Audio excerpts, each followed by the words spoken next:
What's up, YouTube friends? My name is Danny Jones, and welcome to Jones Vibes. Jones Vibes.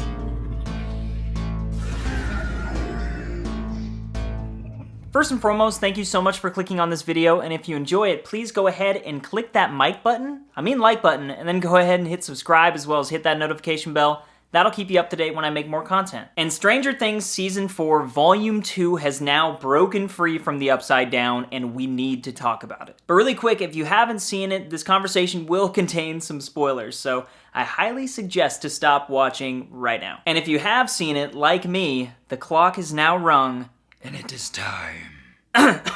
It's time. And excuse me, but holy shit. I'm still trying to process what happened in these final 2 episodes. It's a lot to take in, like literally. These 2 episodes combined are like 4 hours of content.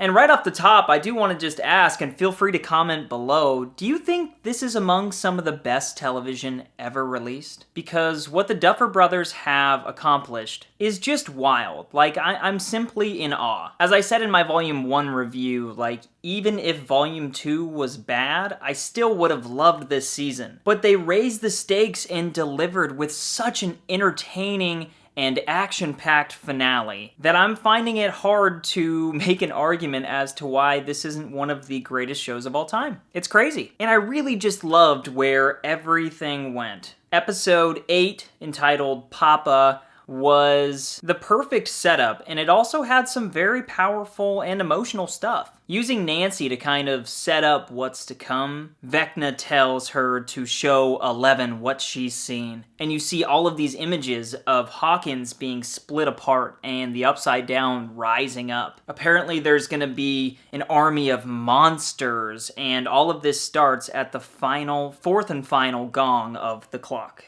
Is it gong or bell? Tick? And there's just so much attention to detail, and this writing was phenomenal. And the stuff between Eleven and Dr. Brenner was actually a lot more emotional than I was expecting, and I honestly think that he had a death, spoiler alert, worthy of the character. Him and Eleven have so much history, and at the end of the day, he just wants her to understand and to somehow justify his actions. But she's not going to be brainwashed anymore. And she walks away, and then how the episode ends was freaking mind-blowing. Eleven forcing this helicopter out of the sky and then like throwing it down, and there's this big ball of fire, huge explosion. It was insane. I was like, oh! And I mean, this along with so many other things just make me want to see this in a theater. And also, there's just so many great performances in these final 2 episodes. I mean, in episode 8, I wanted to shout out Noah Schnapp playing Will Byers. We're seeing all of these feelings and questions kind of come to the surface for him as he grows up. And there's a couple moments in this episode as well as in the finale between him and Jonathan that are just so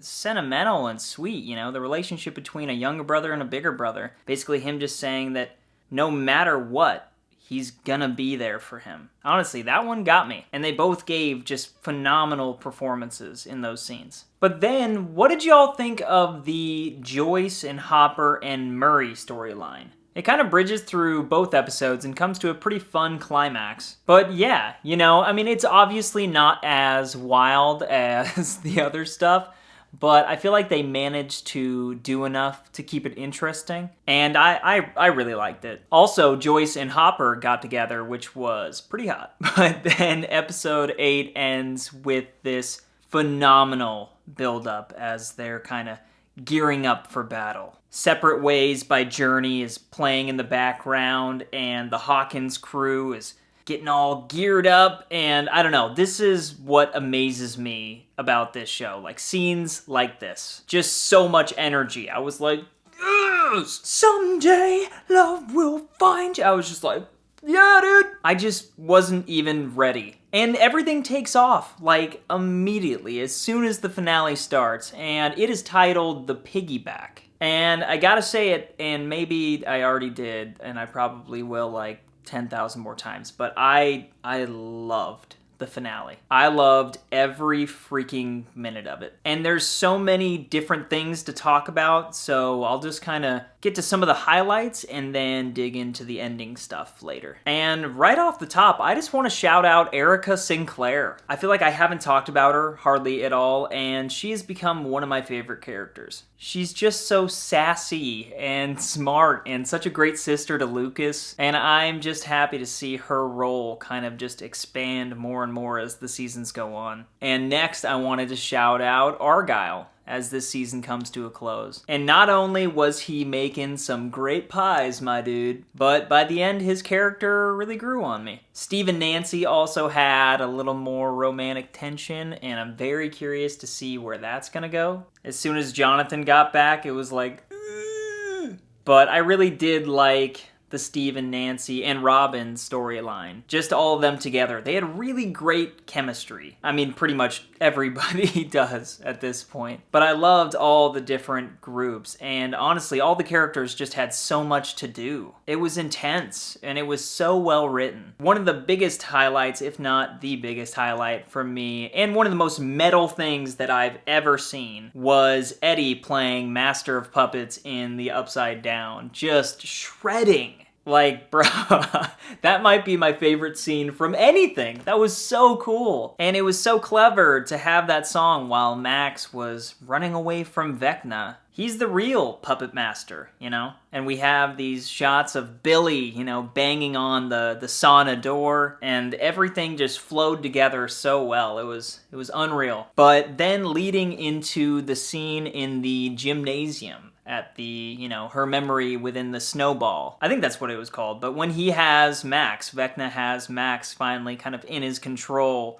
and 11 makes her massive grand entrance. That was so cool. And I really just like the aesthetic of this gymnasium scene. Like, you had like the blood balloons and the streamers and the record player and Vecna and 11 standing, you know, opposite each other on the court. It was just such an interesting place for all of that to happen. And then, I mean, honestly, after episode 7, I was hoping that we were going to get a little bit more of Henry in the Upside Down. You know, you kind of see him flying through there and getting struck by lightning, but I wanted more, and this episode gave us that. We got to see him, you know, Jamie Campbell Bower, you know, we got kind of his face with prosthetics, and he's wandering through this new world, the Upside Down, and we see a Demogorgon, and then he eventually stumbles upon the Mind Flayer, and it seems like he takes control of it, is what I'm understanding. Let me know down in the comments if I'm getting that wrong. But that whole thing was just so cool to see this whole separate dimension and world and see the Upside Down expand even more. It's a lot to unpack, but I just loved it. And as for the final battle, if you watched my theories video heading into Volume 2, I was expecting a lot more of the characters to die. I was expecting like a ton of them to die for some reason. But the way that it all played out was great. I mean, it made a lot of sense. And it was done to perfection. Now, having watched it 2 times, I really think that it was just perfectly handled. You know, Mike speaking to 11 as she's, you know, floating in the tub, and he's telling her that he loves her and that she's his superhero and that she can move mountains. And you have Hopper picking up a sword and facing a Demogorgon, like Dungeons and Dragons style. Like, oh man, that was so cool. And, you know, like I was saying, like they're in Russia, but they realize that they can help the kids because it's all a part of the hive mind. But anyway, then you had Eddie's character arc coming full circle and him deciding to stay and buy more time, you know, cutting the sheets that were tied together from Dustin. You have Lucas fighting Jason and realizing that he actually never wanted to be like this guy. Like, this guy's a psychopath. Like, he should be comfortable with being exactly who he is. He never needed to be anybody else. And then you have Max lifting into the air, and her body starts contorting, and her arms break, and her legs break, and you're like, no! And then 11. She is a superhero, you know, facing Vecna, giving everything she has, but it wasn't enough this time. Vecna tells her that they've already lost. So bold and confident, it's amazing. I mean, I loved this kind of Empire Strikes Back type vibe to this story and to this chapter, you know, leading into the final season. It's classic storytelling at its finest, you know? The bad guy kind of wins, setting you up for the penultimate final chapter. But yeah, and right around here we're hit with two of the most emotional scenes that I've seen in this series so far. And they're accompanied by probably the 4 MVPs of this finale for me. You have Dustin and Eddie, and Lucas and Max. I think it's so sad that Eddie, you know, leader of the Hellfire Club, it's so sad that he's one of the new characters that died. They did the same thing with him that they did to Bob, you know, and Barb. But like I mentioned, I think that his arc was one of the best so far. He becomes the person that he was always saying that he wasn't. He finds courage and he fights instead of running away. He finds that hero within. But he honestly, he might be my favorite character from all of Stranger Things so far. And I was really sad to see him go. And Gaten Matarazzo, who plays Dustin, wow. He was phenomenal in that scene. And he hasn't had anything like even remotely as emotional in this in the whole series. You know, he's been sad at parts, but this was something else. Losing him in his arms, you know, he knocked it out of the park. And same goes for Lucas. Caleb McLaughlin may have had the best acting scene throughout this entire show. People were saying that Sadie Sink should be up for an Emmy, and I honestly think he should be as well. Holding Max as she dies, and then, you know, screaming at the top of his lungs. And even that mixed with the scene that Vecna had kind of taken control of Lucas and he was, you know, acting all evil. I was just floored. And I was floored by, you know, his performance as well as the story. Like, I was losing it when Max died. I really was. And then 11 comes in and she brings her back to life. Like, wait, what?